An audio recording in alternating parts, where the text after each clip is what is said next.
welcome in. Thanks for starting your week with us yet again here on BloodHorse Monday, 54th rendition of this thing that we've been trying to do every Monday for you the last year or so. His name is Sean Collins, and I'm Louie Rabaut. Sean's going to talk quite a bit today, and I apologize in advance for how he sounds. He has finally succumbed to all of the travel, all of the weather, and all of the illness that's traveling around. He's not even sitting next to me today because he's a gentleman, and here we are. 4 Derby preps in the books over the weekend. Plenty to get into. We'll talk with trainer Mark Casse about his winter silent tactic there in the Southwest at Oaklawn Park. $1 million on the line there, and they go ahead last to first in that one. And of course, others around the country I thought were very interesting. We'll also talk with our guy right here at BloodHorse, Eric Mitchell, get into a little bit of the breeding season up ahead. Of course, the sales, man, we are not far away, Sean, from those as well. Busy in the world of horse racing, seems to never slow down. How you feeling? How you doing? All right? You living a dream? What's going on? Yeah, I'm doing all right. Back from Arkansas this weekend. I think after anybody who listened to the show last week that remembers me getting stuck in the Miami airport for 26 straight hours, I think that lack of sleep finally caught up to me on the 8-hour drives to and from Oaklawn Park. So that's why we're sitting apart today, but we're still making our way through. Great weekend of racing, so that definitely lifted the spirits, that's for sure. Yeah, Sean caught up with Mark Casse in the barns yesterday at Oaklawn Park, and so you'll see that interview up next after we go through our take on the Derby preps here. Again, Eric Mitchell later in the episode. Sean, interesting time of year, of course, as we get into these 20-point Derby preps, usually a little more spaced out than what we just had with 2 on Friday, 2 on Saturday. Let's get straight into them. Let's head up to New York. And the winner up there, I think a little bit off the board, but one that if you listen to me on anything else, I told you I thought had a serious shot, at least in that field and on that day. And his name is Talk to Me Jimmy, New York bred in this spot here, Sean. And the reason I bring him up as the, number one, of course, he wins the withers. That part matters for sure. But that the other helps part is as to why you bring him up. It really does. The other part of this is just because we look at a horse and we think that horse isn't going to win the Kentucky Derby, it doesn't mean that he might not be there, right? This is a horse that if he likes Aqueduct enough, go ahead and keep getting points in these races, and getting 20 to start off here, not bad. What'd you take away from his performance? Well, you got to really like his performance, especially from the fact that we were running 1.1 miles in this race too. Yeah. So one of the longer preps that we've seen up to this point, just the Withers and the Remsen, the fact that he was able to get up there on the lead and just keep on going and doing so impressively, moving away down the stretch. 11 lengths, the final margin of victory there. What was it that tipped you off to him going into it? What was it that made you think that he was the legit choice? It's so often that we see these kinds of New York runners. This is son of modernist, right? And so we don't think of him. We can talk to Eric about this if we wanted to, but we don't think of him as like this great sire or anything like that. But the son of Uncle Mo, man. And once in a while, these New York breds, when you see them go that 1-turn mile at Aqueduct, look very comfortable on the surface itself. This was his 3rd start over that surface. I really felt like it was a spot in which he could really excel. And so frankly, made sense getting out of that Belmont meet, gets his win in his 2nd ever start. Sometimes you just need that confidence moving forward. And frankly, at the end of the day, look, Rudy Rodriguez, say what you want. If you're getting double-digit odds on a horse in New York with Rudy Rodriguez there, at some point, Sean, it just becomes the value play that's impossible to overlook. But again, a son of modernist, not one that we think of as being on of the caliber of a Derby sire. But boy, we've seen much stranger things than a son of Uncle Mo siring a Derby sire in this case. Yeah, and he definitely looked like he wasn't getting tired at the end of that race either, which makes you think he could get that extra 1/8 of a mile. Now, obviously, the Derby is going to be a different animal in terms of pace competition. You're going to have several horses going for that lead. But one of the things I liked, and we'll talk about some of the other winners from this weekend as well, I felt like we kind of saw a good mix. We saw the front runner here, Talk to Me Jimmy. We saw Plutarch that was kind of sitting off the pace. We saw some closers coming in as well. So it looks like, at least at this point, we're getting a good mix of horses, I think, winning these prep races and heading toward the Derby. So that's a good sign for Talk to Me Jimmy. It wasn't one of those weekends where we had like 4 wire-to-wire winners. We're like, all right, these are all going to take each other out when we get to the first Saturday in May. So definitely was a good run for him. I wonder what they do with him next, as far as do you turn him back to a 1-turn mile into Gotham? Do you wait for the Wood Memorial at this point to get back to a 1.1 miles? But he certainly looked good running that 1.1 miles there, and looked pretty strong doing so. I'll say this. If I'm in those connections and I feel like he's fit, I go back to the 1-turn mile, and I frankly try to qualify for the Derby and the Gotham. They sent Rodriguez last year. You never know who's going to show up for a 100-point race. If you can win your earlier races or even run second in that race, if he's got 45 points, Sean, I mean, you're talking about at least a borderline horse, and I've got to imagine these connections would go ahead and, unlike some of the other guests that we've had, the 1920 qualifying horse here would definitely take the spot in the Derby, starting gate. And so I think you go for it over the 1-turn mile before, Baffert ships someone in, or Chad Brown brings someone back up from Florida, whatever. Brad Cox needs another spot for a starter, whatever it might be. Go ahead, get it done in the Gotham, because it might be the best spot and best shot, frankly, for him. Yeah, I agree with that. Get the points while you can get the Yeah. points. And yeah, as you said, even if you run second in the Gotham, that added to the 20 points that you get this weekend from winning the Withers. I mean, that's gonna put you at a pretty good spot. And then you could kind of look at the Wood, as you don't have to be fully cranked for that race. Just kind of use it as a tune-up into the Kentucky Derby. So I like the idea of going forward with that. The Gotham, of course, as you mentioned, is a turn back to 1 mile. It's a very strange route they have there. The Repson, and then this race, of course, over the 2 turns, go back to the 1 turn for the next one before getting back to 2 turns in the Wood Memorial up there at Aqueduct. He's Sean. I'm Louie, hanging out with you on BloodHorse Monday. By the way, if you are 6 minutes into this episode, you haven't liked us, subscribed to this, given us a 5-star review, boy, we can't. It's a weird business, folks, but if you can give us those reviews, they definitely put us up in the algorithm. We'd love to move up in many other people's so they can find the show just like you have. Sean, we'll stay with the other preps on the past weekend. Renegade wins in the Sam. There is talk that he will stay in Tampa if what Mike Rapoli was yelling in the winner's circle is true. He'll run in the Tampa Bay Derby. What'd you make of his performance this weekend? Well, just like we said with Talk to Me, Jimmy, I mean, why move from Tampa when you're kind of the top dog down there right now? I really like this performance. This was the horse that had beaten Paladin in their debut, but then ended up getting disqualified from that and placed behind him. And so he still was searching for that first career win. He was second to Paladin, the Remsen, and to see him make that closing move, I know maybe it wasn't the toughest field that we've seen on the Derby Trail up to this point, but to see him make that strong move around the far turn, keep going in the stretch, and kind of finish with something left, I definitely really liked it. Sometimes I feel like the Tampa track can play a little funny, so I like seeing that he that he liked the track, he got over it well. I definitely think staying at Tampa for the Tampa Bay Derby is the right move here, and he looks pretty promising heading forward, I would think. We did have, out of the Tampa Bay Derby last year, one of the great front runners that finished in the top 5 there. And I'm forgetting his name. Is it Owen Almighty at this point? I've apologized in advance if it was Owen Almighty. Yes, it is. Okay, good. Okay. But what I'm saying is, even though there is a strange space between the Tampa Bay Derby and the Kentucky Derby itself, as far as, how we think of, 4, 5, 6 weeks, whatever it might be, that people generally want as their time off. We saw last year, frankly, you can go ahead and go that route, figure out other things as well. And so Renegade, by the way, back-to-back runs, as you point out, goes ahead, beats Paladin on a debut across the line at least, and then they flip the tables there in the Remsen.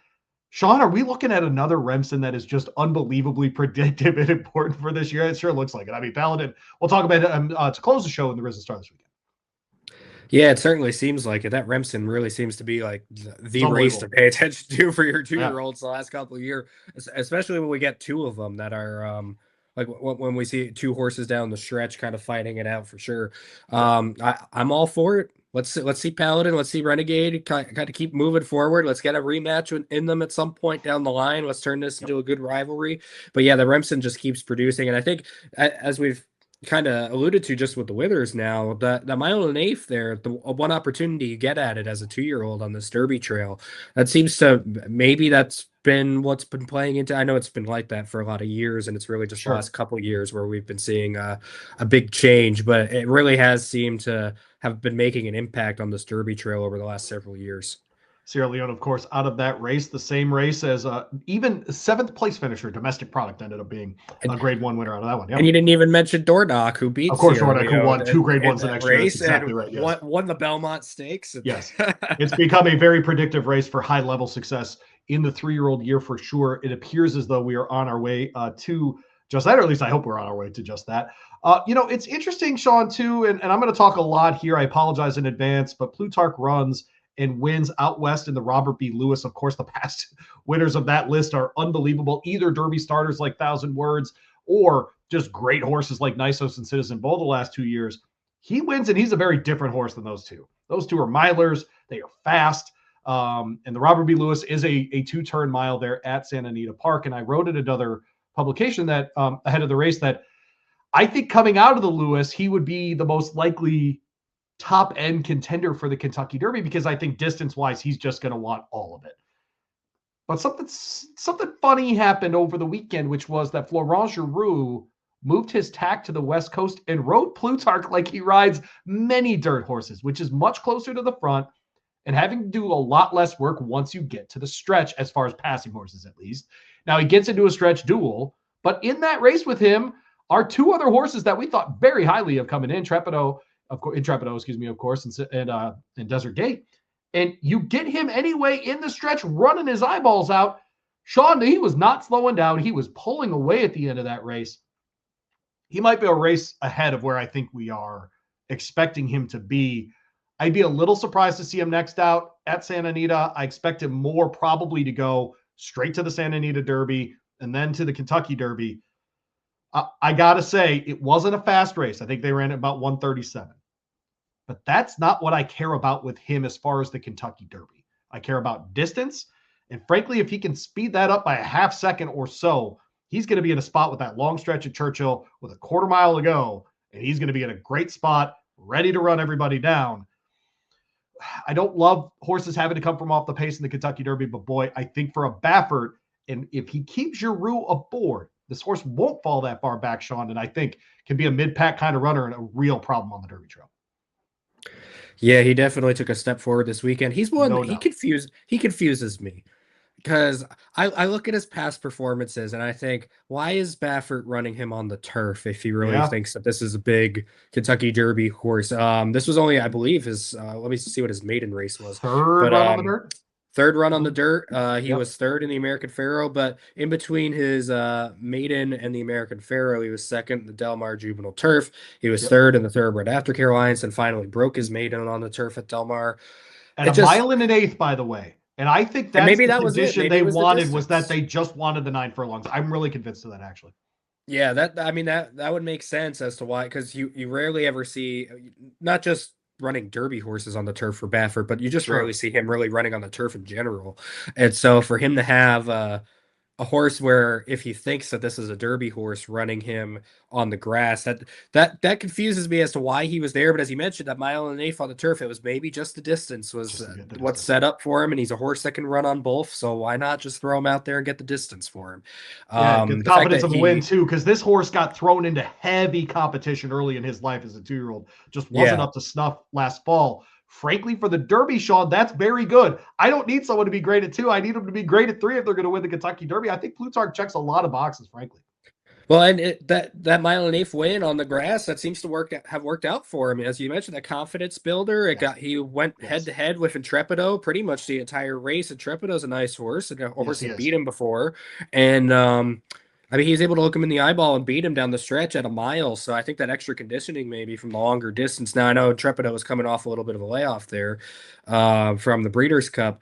But I mean, it was maybe a month less than what Plutarch was coming out of that November 30th race. So, but yeah, I don't know entirely what I think of him. I definitely like the idea that, because he kind of sometimes look at where Baffert places these horses as well. We'll talk about the Southwest here in a moment, but the fact that he sent Butane out to Oaklawn and then kept these horses here this weekend, I think sometimes you could kind of tell a little bit as to where they all stand in the rankings. So the fact that he stood out here, or stayed out there in California, and ran that well, cutting back to a mile, switching back to dirt against Intrepido, definitely has you feeling hopeful if you're in his camp going forward. But yeah, I'm just thrown off by the turf, and I want to see what he does next, and kind of what develops for him.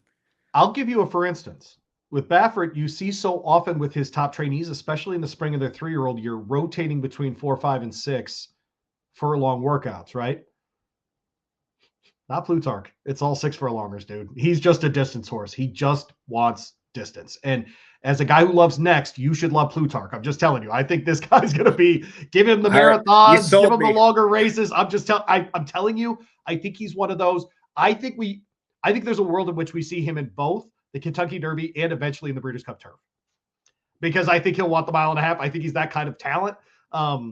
He's a little slow right now, but boy, over a mile and a half on the turf, he ain't slow. So I just think, look, man, I mean, I think there's something here. I don't know what to make of him, but of the Derby contenders this past weekend, his style, at least, where he was willing to be near the front. And as you mentioned, I know Intrepido's off the layoff. And by the way, Jeff Mullins is having an 18 months to remember, a 24 months to remember out west. Just a spectacular 2025.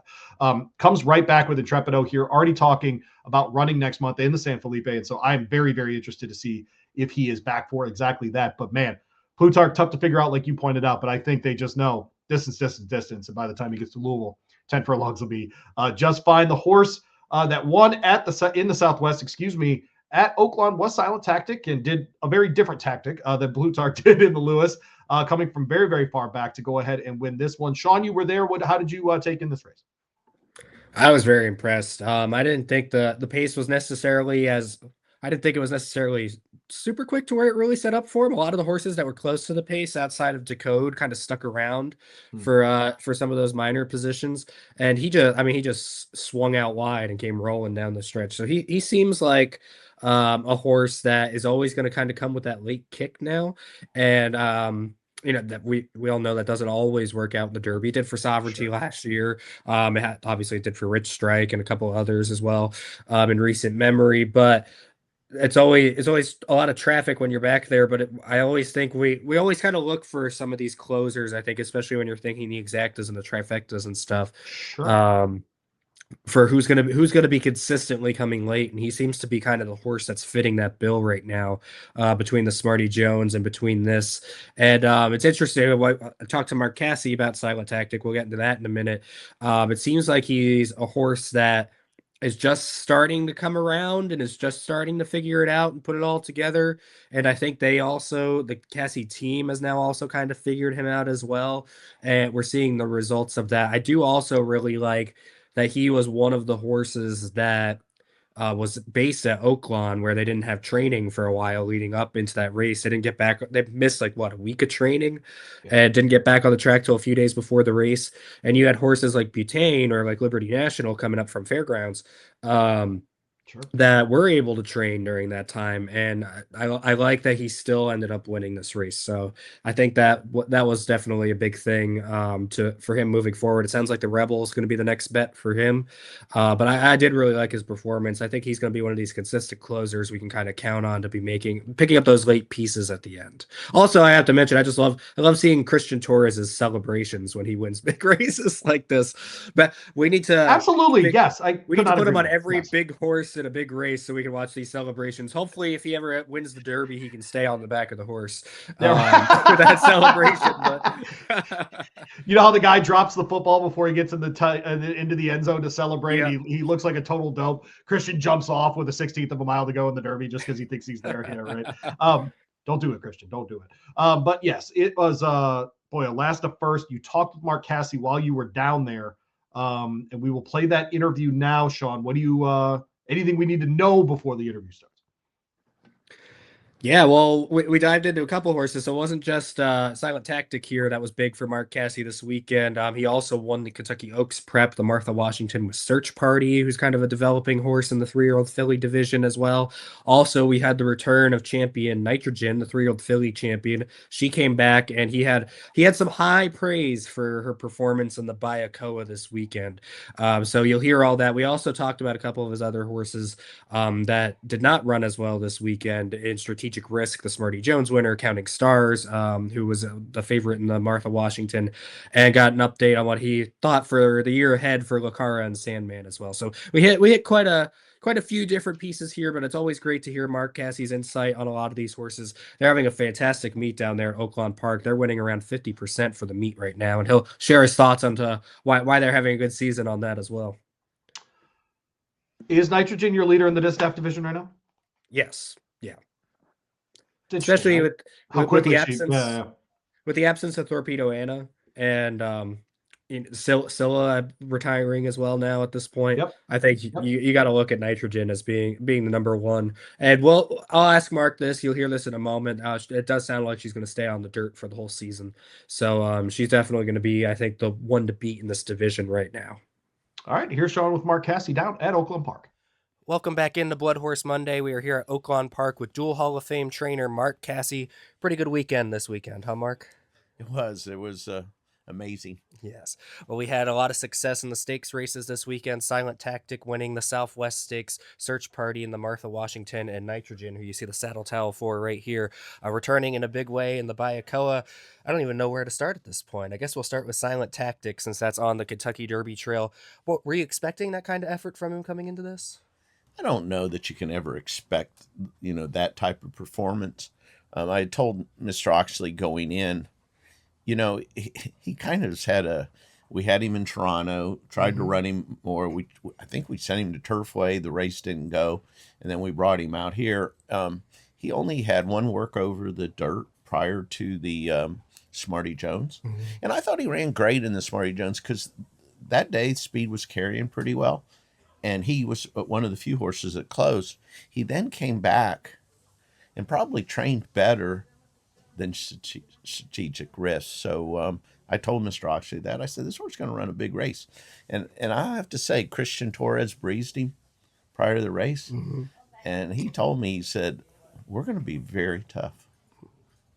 Well, you mentioned he hadn't worked on dirt really that much before. You have horses at a couple of different places. Why was he one that ended up at Woodbine originally as a 2-year-old? Well, that's a good question.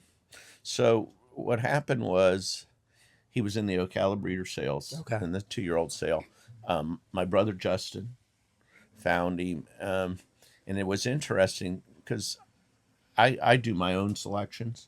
But that horse ended up on my radar as well. So he came to me and he said, I really like this horse. And I said, I love this horse. So he said, I'm going to see if I can get Mr. Oxley to buy him. And so he bought him. We took him over to our training center. And I would say for the first 3 months I had him, he never outworked a horse. I was like, I can't believe I recommended this horse. And so I've done this before. I thought, we had bought him off the synthetic at OBS. So I said, maybe he's just a synthetic horse. So I said to Mr. Oxley, I said, he's not showing me anything. I said, I'm going to send him to Woodbine and see. So we sent him there. That's why he went there. And honestly, he just trained okay on the synthetic. But what happens, and this is why I think too many times good horses are passed over, and that is not every horse is a great morning horse. And I've always said you need to run them. You'll see me run horses. I don't worry a whole lot about my win percentage. I think that you need to, let horses learn. Alan Jerkins, I always go back to Alan. He always said, before you form an opinion, you need to run them 5 times. Sir Winston was a lot like. Yeah. Sir Winston got beat 20 lengths his first couple of times. I sent him to Woodbine, and he started getting good. And then guess what? He ended up being good on the dirt, too. So that's why he was there. Well, you mentioned John Oxley there. He has both Strategic Risk and Silent Tactic. Just what's your relationship like with him? Oh, it's tremendous. We've been... I don't know how many Kentucky Derbies we've been to together. We had, I had the Eclipse Award-winning Classic Empire for him, La Cara, multiple grade 1. I've had a lot of good horses for him. He's a wonderful man. I love him. And so he, it was funny, about 3 months ago, he said, do you think we got a Derby in us?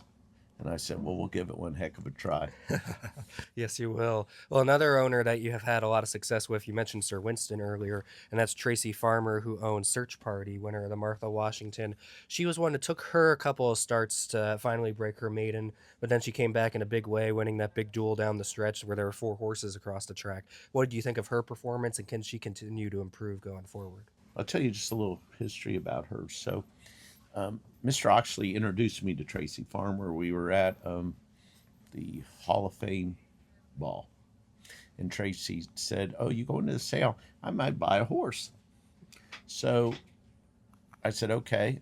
And the first horse I bought him was Devious Charm. Devious Charm's Search Party's mom. Wow. And we got her home. We bought her.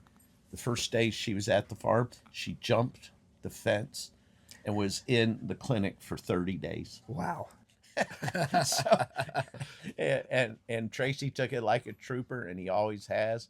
And here you go, search party. We got Lacara last year, obviously, to the Ashland, and to run in the Oaks, and hopefully we have another Oaks runner this year. Yeah. What would be the path forward for her? Would you keep her here at Oaklawn probably, or would you think about the Ashland with her too? I have to talk to Tracy about that. My one concern with her is she's a little bit of a light filly. So I don't know how much I want to run her. I think I'm going to ask him what he wants to do. It's hard. Oaklawn does such a great job. We love it here, obviously. The track's great. I'd hate to leave. But I got to talk to him about it. I haven't really discussed it yet. We'll see. Oaklawn had a lot of weather in the last couple of weeks, as did a lot of racetracks across the country. That really did seem to impact training leading up to it. Obviously, you had the two winners that didn't seem too impacted by it, but you also had Strategic Risk, who maybe didn't run to his best, Counting Stars in the Washington as well. Can we just chop up those two performances to the training, or was there anything else that you noticed from them coming out of the race? Counting Star, she did the same thing to us at Keeneland. I went into that race, the stake at Keeneland, thinking that they weren't going to beat her, and she just threw a clunker. She trained really well up into the Martha Washington. I don't really have a good excuse for her, and she was great yesterday. She came out of the race good, but as you said, every horse is different. I think it probably hurts Strategic Risk. Mm-hmm. I don't know that I want to use that as an excuse for Counting Stars. I think I'm just going to throw the race out. As long as she trains well, she will go in the Honeybee, right? Yeah. She'll go in the Honeybee. Strategic Risk, we'll see how he trains. Right now, I would say as long as everything stays Silent Tactic, will be in the Rebel. Okay, awesome. All right, well, another big horse from the weekend. We see her name right behind us here, Nitrogen. How much pressure is there bringing a champion back, especially a 3-year-old filly champion coming back as a 4-year-old to kind of get off the year on a good start? A lot. As a trainer, here you have this great horse, and you don't want to let her down. So it's my job. She's my child, and it's my job to protect her. So there is some pressure. But yeah, I planned on giving her a little time, and she was so wild, and she was kicking the barn down, and she'd go nuts when we'd put her out in the round pen. And that's not her. If you watch her, she is cool. She's cool as a cucumber. And so I talked to John Green. I said, I'm going to put her back in training. I said, he said, but we're still going to aim for the Missouri. I said, we're going to aim for the Missouri. So a couple of weeks go by, and she's training good. And I said, you know what? I said, I'm going to go ahead and get her to Oaklawn. The weather's pretty good. I said, if everything goes perfect, there's an outside shot we'll run in the Bayakoa. So we got her here. Luckily, we got a really strong breeze into her. We got a 5/8. And believe me, I watched the video more than once. I'm trying to, in my mind, I'm trying to make this okay to run. And one of the things Caden Arthur, our assistant, said, she didn't take a deep breath. And it just amazed me. I have to tell you, when I flew out here a few days ago, it was probably 50-50 that she was going to run. Okay. But I was so happy with her conditioning and how happy she was. I said, well, okay, we're going to run. What'd you make of the race itself? You had the second place finisher in there as well. It took her a little bit to get by her, but then once she finally looked like she kicked in that last 16th, she just took off. I thought it might have been her strongest performance to date. Wow. Yeah. Missouri is a good horse. Don't even we got her Missouri right maybe in, I want to say, September. And the first time I ran her, she ran a very tough race at Keeneland, and Jose rode her, and he had all kinds of trouble. She should have won. Mm-hmm. And Jose came back to me and said, we're going to have a lot of fun with this one. She's a good horse. And even in the paddock yesterday, he said, the other filly's not going to be easy to run down. I said, I know she isn't. Yeah. And what was nice, I think they're both good fillies, and they separated themselves from the field. Yep. So I thought it was a strong performance. I'm going to go with, there's no numbers out yet. I would be surprised if it's not her best buyer number. I myself think it was the best race she's ever ran. Wow. Are we going to see a rematch between the two then, the Azeri, potentially? I talked to Michael Eiserman. I talked to him last night. He sent me a text. I said, Philly ran great. He goes, she ran great, yes. I don't ever want to run against nitrogen again. So we'll see. At this point, does it look like, as far as nitrogen is concerned, we're thinking dirt for the entire year? Is there any possibility she might end up back on the grass? You know, I never want to say never, but I would find it very unlikely that she goes back to the grass. If you look at her numbers, she's a better dirt horse.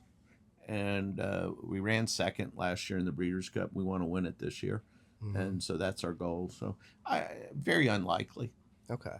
Now, you've had, not just this weekend, you've had a lot of success at Oaklawn so far this year. I think you're close to winning around that 50% mark so far this meet. What is it about this track? What is it about the team that you have set up here? Why are you having so much success here at Oaklawn? Well, I think there's a number of reasons. First, over the years, I've been doing this for a while, 47 years, I believe, and some of our best meets have come after our worst meets. It's funny because people obviously like to make comments and, say this or that. And I was like, well, they weren't after me when we went 1 for 31 at Churchill Downs. And when you have a 1 for 31 at a meet, mm-hmm. You know what that means? You've saved a lot of conditions. The other thing that is unique to Oaklawn is you go other places, you go to Florida, you've got synthetic, you got turf, you've got dirt. You can't focus on one thing because it doesn't work that way. When you're running at Oaklawn, you're going to run on dirt. Yeah. So, we have a large operation. I handpicked the horses that you're seeing right here. It's not it wasn't by accident. By accident. Yeah. Horses that are here for a reason. Yeah. And so. Yeah. Well, two more horses I want to ask about quickly here. Lucara and Sandman, we know them from the Kentucky Oaks and Kentucky Derby Trail last year as well. Lucara came back in the Houston Ladies Classic a few weeks ago. Sandman yesterday in an allowance race. What did you make of their first starts of the year, and how do you see them moving forward? Yeah, unfortunately, Lucara, she was ready to run a while back, and so we decided to go to the lady at Sam Houston, and we had just got a terrible track. Yes, I was there that day. It was probably the worst weather day that track's ever had. I think if we'd had a fast track, you would have seen a much different Lucara. She's come back. She's trained great, so I'm not worried about her. We'll again. This is a conversation with Mr. Farmer we'll have to have. I don't know whether he'll want to take on nitrogen or not, so we'll see. Right now, she is slated to run in the Missouri, so we'll see. You might have the whole field in that race.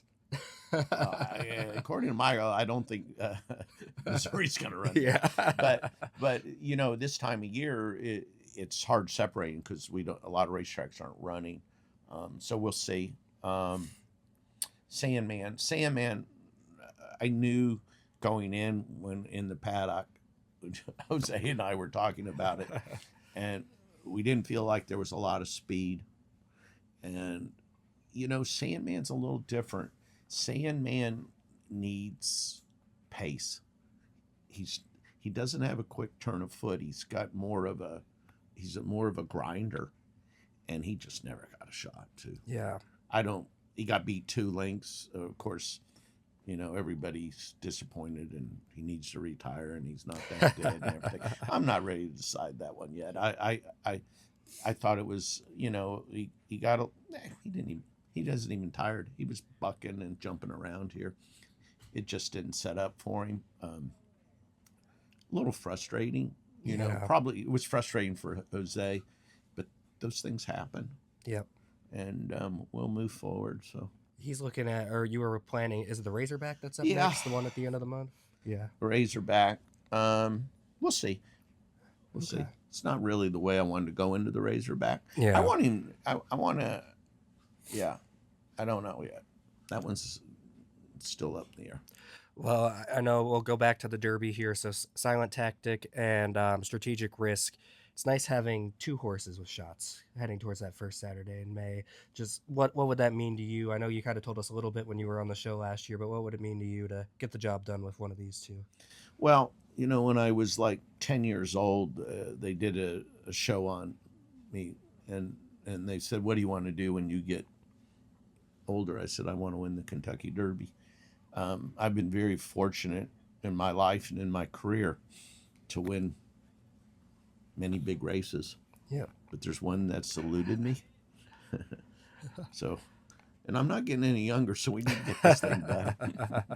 Well, final question I have for you. I need your honest opinion here. What are your thoughts on Christian Torres's new mustache? I didn't like it at all, but I told him not to shave it because it's working. I was like, "What are you doing?" So a lot of people don't know, but Christian, before he ever rode, Christian spent a lot of time at our training center, and so he learned some of his craft there with us. And his brother works for us still now. When I get back there, I'll be having to listen to how Leo has taught Christian everything he knows. Except for shaving, apparently. Yes, exactly. But we're going to leave look, we're going to leave the mustache. Yeah. You got to leave it on now, at least for the next couple of starts. But I don't like it. I have a son, Joel, though. He's got one, and I don't like his either. So.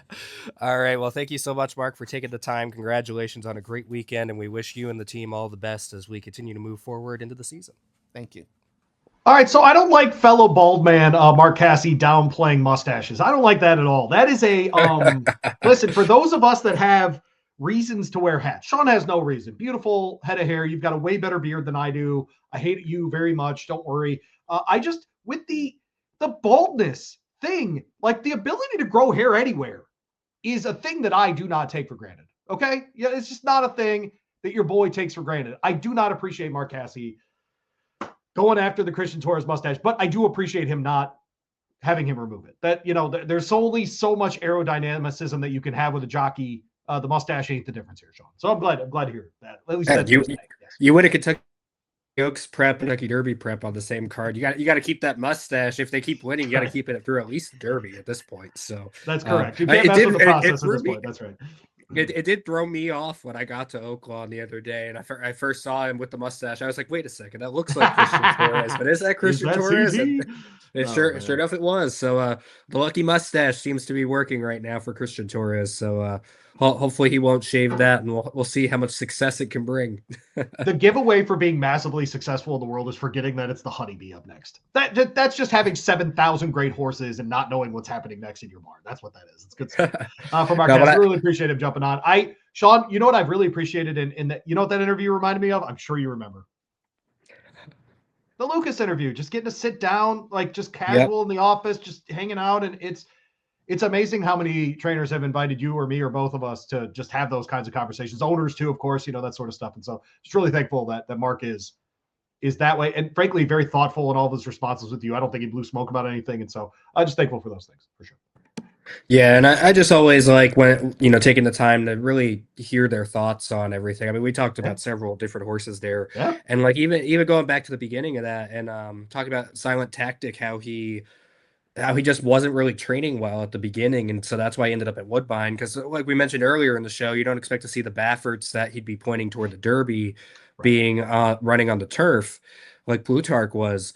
You don't really expect Mark Casse's Derby thoughtfuls to be at Woodbine for their 2-year-old season. You're thinking his King's Plate hopefuls will be up there, or you know, his grass runners would be up there. And so I thought that was good insight from him as to why that horse was up there at Woodbine, trying to see if maybe they could have something find what they saw at the OBS sale, and now it just seems like he's just kind of coming around at the right time. So very, very interesting to see where this horse will end up moving forward. But I thought he had a big win this weekend. Nice to see Nitrogen back as well, come back, and high praise from him there, saying that was her best performance to date. So you asked the question before that interview about whether or not she's the number one in the distaff division. I think right now you definitely have to have her up there. Oh, and it's very clear Mark Casse thinks so too, and that's all that matters, because that's the person who's going to enter her into races, and that's all that matters. Go ahead. And it seems like his other owners think so too. Yeah. And so his other owners aren't going to want to run against her as well. So because you think about Missouri, who was second there in that race, and then Lucara as well. You know, if she can bounce back, and she's a 2-time Grade 1 winner, she could bounce back this year. You know, those are probably 2 major players in the distaff division, and they're already, after one start into the year, they're already looking at Nitrogen like, I don't know if we want to go up against her. So I think she's definitely the top of the division right now. All right. Well, that is a son of Tacitus. He sure ran like his dad there in the Southwest. His mom is by Gunrunner. Let's talk some breeding. Let's do it with Eric Mitchell from BloodHorse. Love talking to this guy. We don't have him on enough with his beautiful sweater game either. That's a real dearth on this show. Is the sweater game of one Eric Mitchell.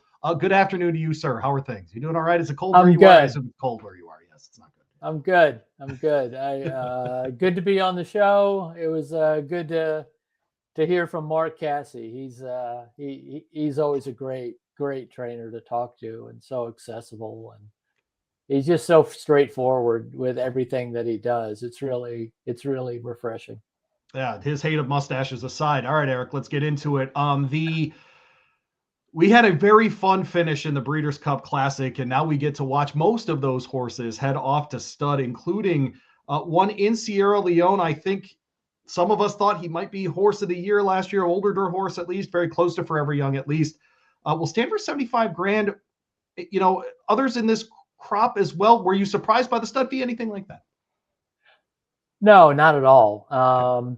You know, and as it turned out, you know, that they made the right call on keeping the horse in training and letting him run another year. You know, it's you always, you know, coming off a Breeders' Cup Classic, you have to wonder, you know, am I putting myself at risk by keeping the horse in training, and is he not going to be as brilliant as he was, and is that going to, you know, hurt his opinion in breeders? And you know, good for them. They kept the horse in training. Everybody loves to see him run. He's an exciting horse, and he got another Grade 1. So added to his credentials, and then he, you know, runs a terrific race in the Classic again.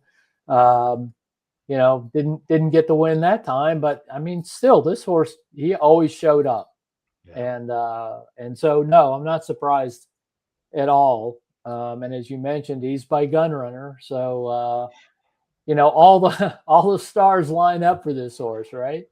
Yeah, no doubt about it. And frankly, you're right about that part, Eric, especially running as a 4-year-old. We see the trio, unfortunately, of second place finishes, but all of them in high level Grade 1s, whether it be the Stephen Foster, that Jockey Club Gold Cup, or in the Breeders' Cup Classic itself. Obviously, the Whitney win as well.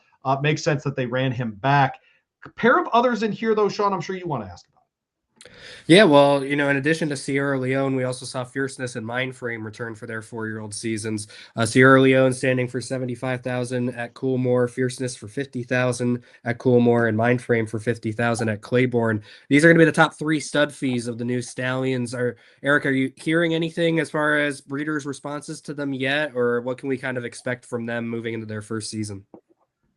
Well, I mean, with Sierra Leone and Fierceness standing at Ashford, they're not going to have any problem getting mares, you know. So those two will be very well, solidly supported, and I think Mindframe is going to be very well received. I mean, we're a little, I mean, for these guys, probably most of their books are just about full for these first year guys. So, I mean, I think what you're going to see is people sending a variety of mares to these horses.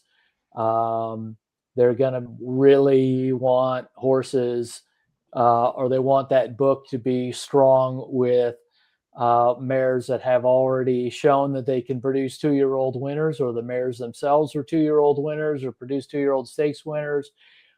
Because getting off to that fast start that first year is really important. But these are just, these other two, Fierceness, Mind Frame, they're just good, solid all-around horses. They're going to get good support.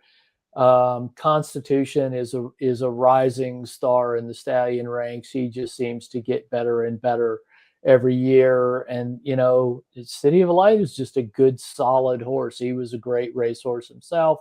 Fierceness carried that on, so I don't, there isn't any reason to think that none of these guys, and in fact, these first year guys, they get all the attention. Right. They're the ones that breeders want to jump on because they're commanding the premium price in the commercial market. So, and so there's a lot of good quality horses that breeders get to choose from in the first for this crop of entering year sires. He's in an awesome sweater. His name is Eric Mitchell. He covers breeding there at BloodHorse, bloodhorse.com, of course, for everything that he is working on. Appreciate him jumping on BloodHorse Monday with Sean Collins and me, Louie Rabaut. The three guys that you just mentioned, Mind Frame, of course, a Maryland bred. Does that matter at this point at all? Do breeders care about that kind of stuff? Of course, I think, Nick's Go. I think, Mind Frame, obviously, when I think recent, very high-level Maryland breds, do they care at this point, or is it, hey, he's the son of Constitution, and we saw what he did on the track? You mean from the stallion standpoint? Yeah, from a stallion standpoint. Was bred? Yeah. No, what they care about is the ability of the stallion. They care about the pedigree. Like I said, you got Constitution, you got Street Sense, Broodmare Sire. He is a rising star in the Broodmare Sire ranks. So no, the state bred status at this point is not a material factor. Well, we mentioned Sierra Leone earlier being a son of Gunrunner. So is Locked, who's going to be joining the stallion ranks as well. Just as we're going to start to see, we've obviously seen all the success with Gunrunner in his first couple of crops. Now we're really going to start seeing his sons heading to the breeding shed as well. What do you think we can expect from them?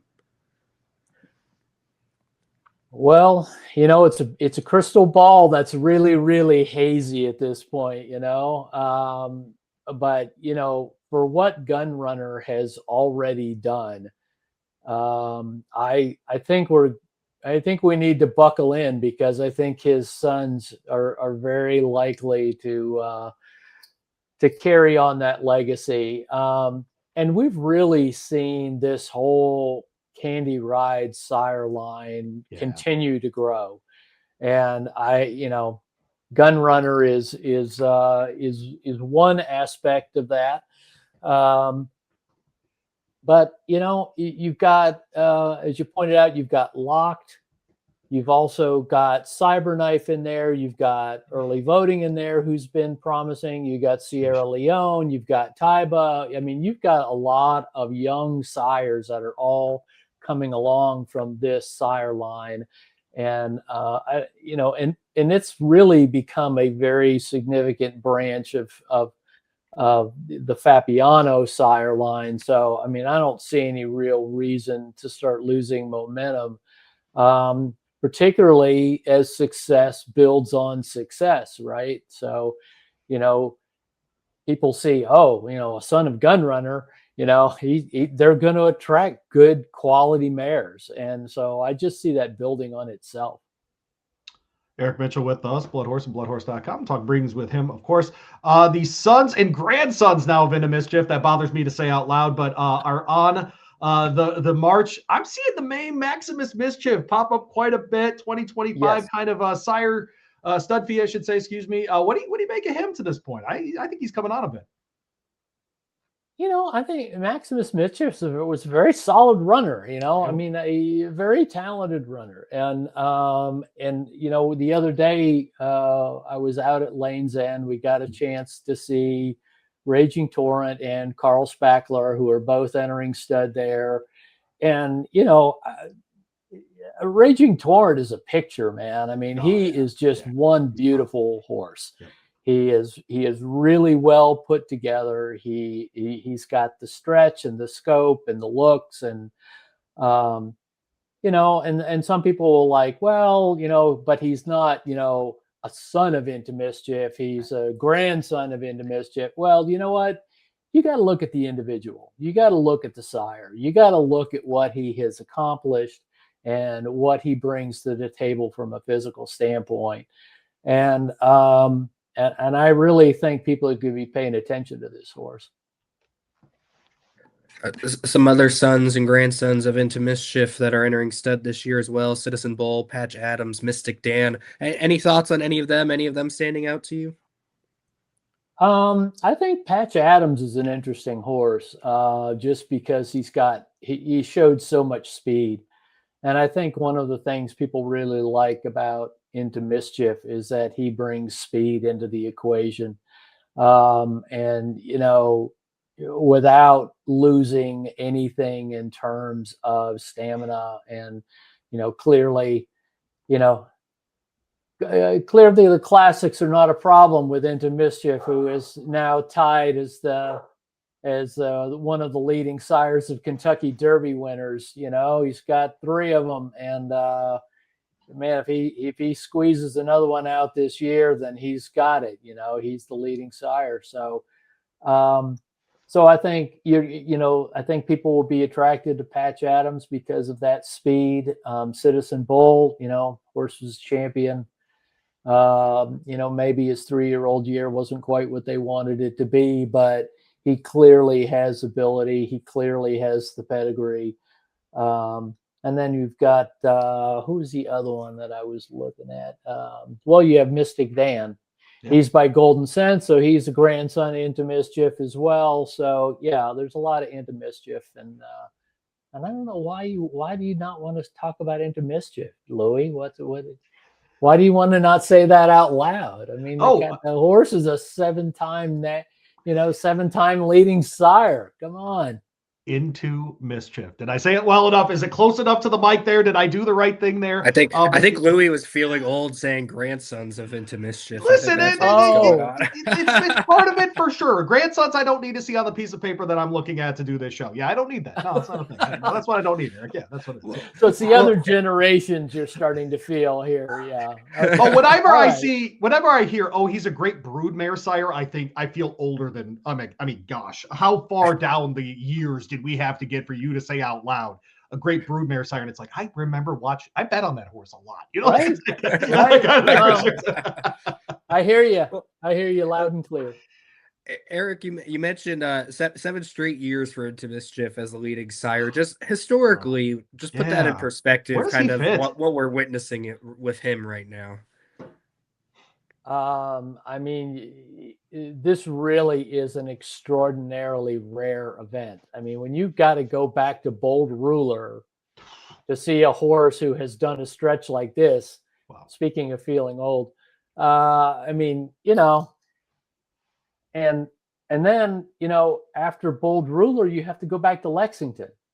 You have to go back to the 1800s for a horse. And clearly you go back that far and it was a completely different industry. It was a whole different model, a different dynamic, So I think for what you're seeing Into Mischief do with significantly larger sire populations than either of those other 2 stallions were competing against. And in addition to the number of mares being bred, back in the day, that was when, breeding more than 40, 50 mares a year was unheard of. Right.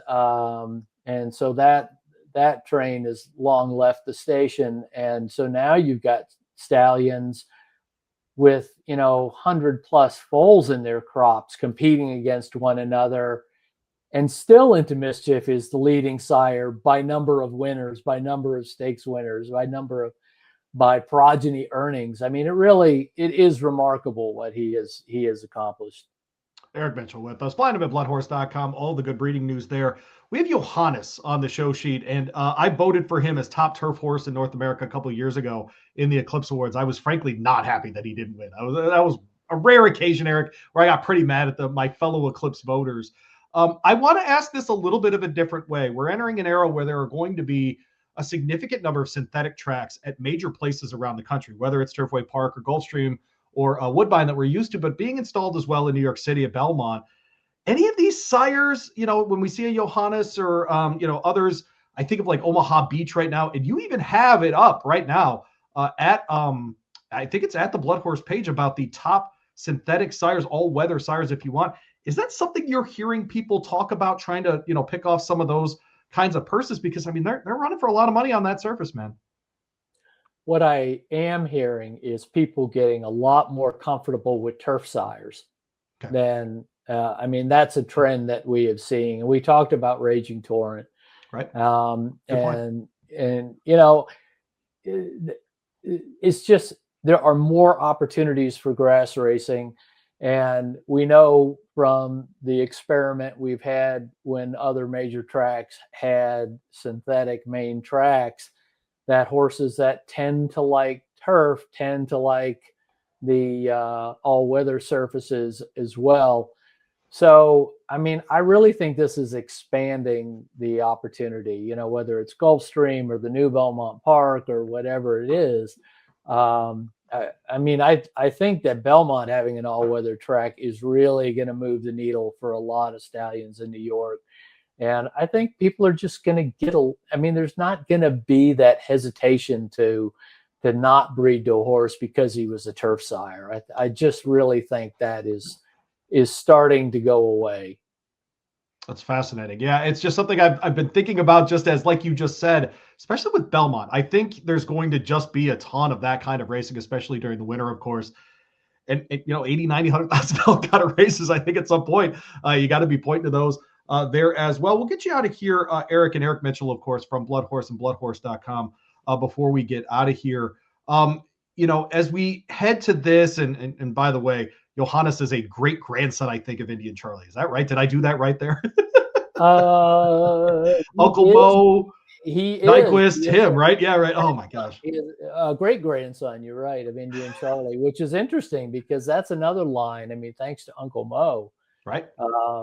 That sire line was struggling, and then Uncle Mo comes along, sets the world on fire.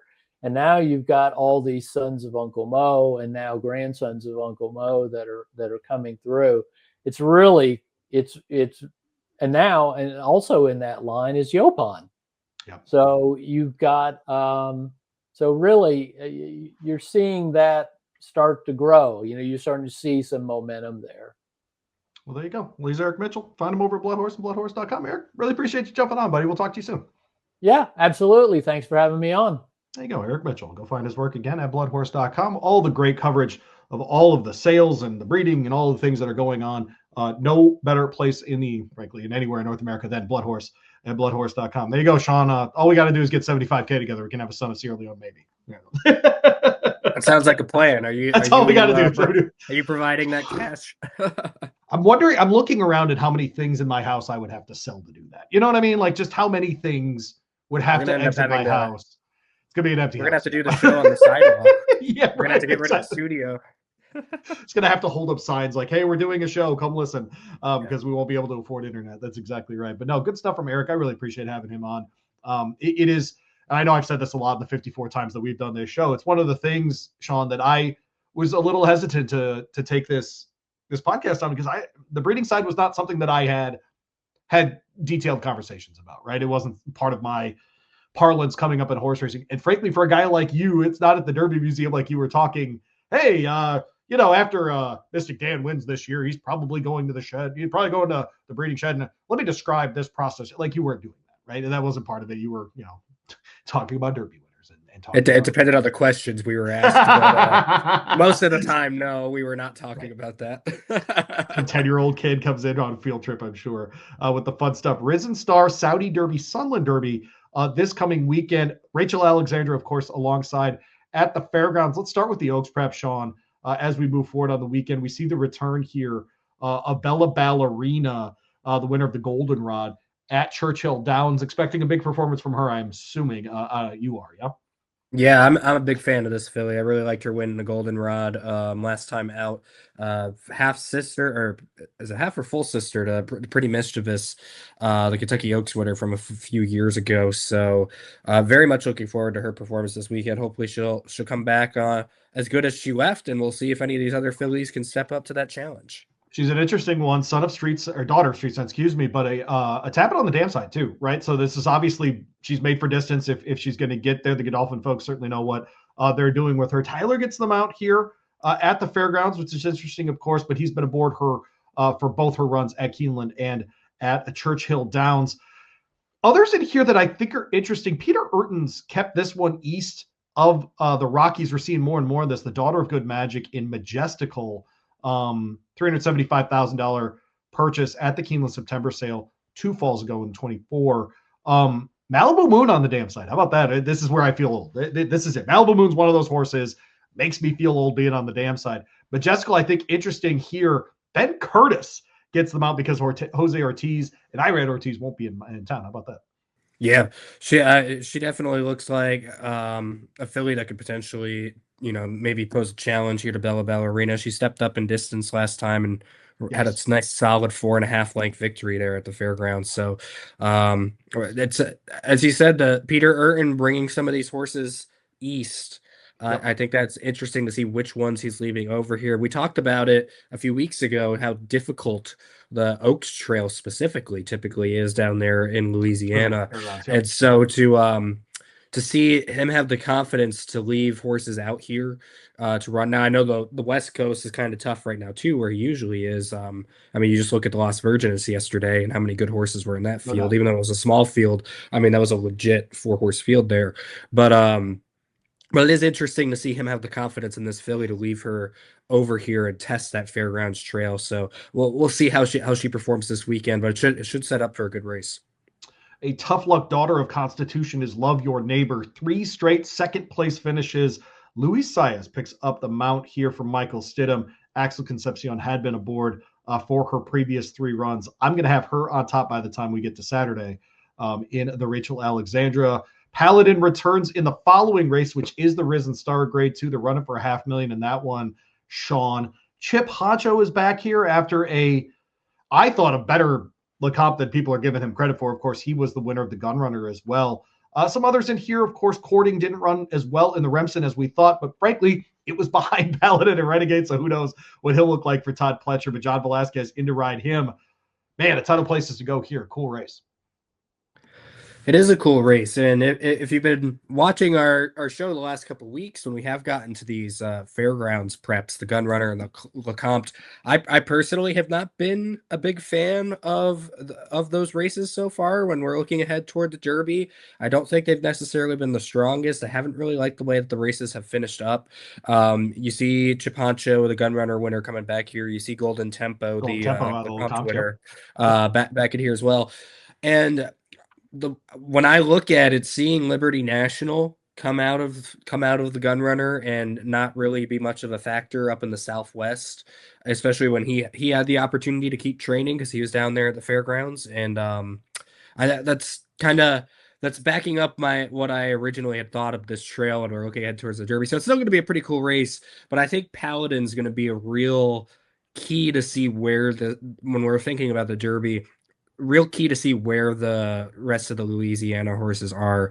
Are they going to be able to step up and compete with him, or is he going to end up just kind of steamrolling this field essentially as he's coming back in off the layoff? So I think we're going to learn a lot in terms of where the Louisiana horses stand on the Derby trail this weekend. I think you're right about that. Before that, and well before that, in Saudi Arabia, they will run the Saudi Derby, a 30-point prep on the Kentucky Derby trail here. Sean, Obliteration, My World, and Very Connected, all making the trip, as is Acknowledge Me Please from the West Coast to Son of Bucaro there. Any of those 4 stand out to you? We also do, by the way, get Satono Voyage, who's a son of Into Mischief, but is out of the Tanaka barn, the Japanese trainee. Of those 5, does any of them stand out to you? Of course, My World with the ownership connections for Brad Cox. We talked to him a couple weeks ago. Makes sense that he would be heading over there. Any of these stand out to you? Yeah, My World definitely does because I was at the Jerome and I was pretty impressed with his performance in the Jerome.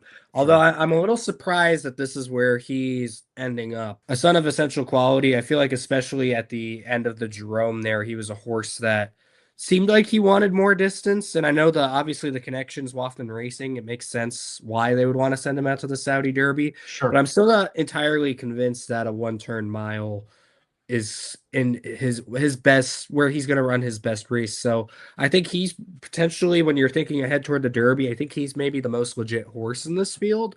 Okay. But is this his best trip, and will he be vulnerable, especially with some of these Japanese horses? We know how tough they are every single year. Are they going to be able to potentially cause a challenge?